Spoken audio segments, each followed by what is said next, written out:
Tsy nivoly ihany no nizakany mafy taorian'ny fandalovan'ireny rivodoza ava ireny.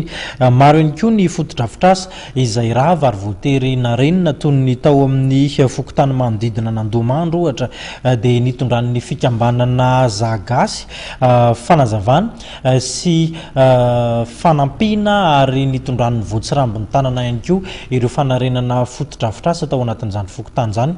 Andao arahantsika ity fanadihadiana ity.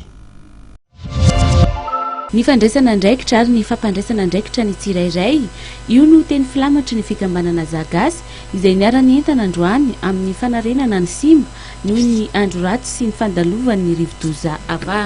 Andraikitra hoentin'ny Zagasy tafiditra ao anatin'le hoe fampandraisana andraikitra n'olom-pirenena sy hoe fametrahana ny asany hoe fokon'olona. Zao hitantsika zao tsy misy fitondram-panjakana tsisy nizaniza fa ny olona mifanometanana reny hitantsika teo reny fokon'olona. Zay zavatra toe-tsaina zay mila voizina ary mila tezaina.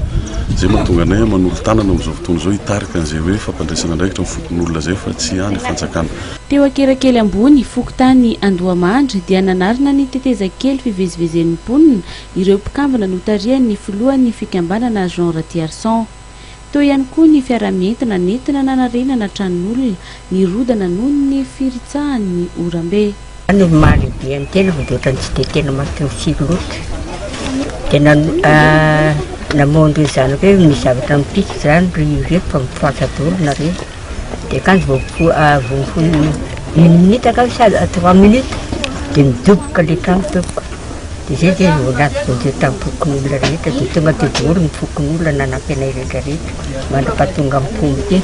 Tsy afaka nangina kosa nefa ireto mponina no nizavana anjo azy indrindra teo amin'ny fomba fikarakarana tao anatin'ny voina nazo azy ireo. Na eo azy zany dia nitaraina ny fianakavian'ny miarambony fa niarina ny etraketraky ny tompon'andraikitra sasatsasany eo anivon'ny tanàna Antananarivo satria dia sady navezivezy izy ireo tamin'ny fakanany razana no mbola nakana vola ihany koa.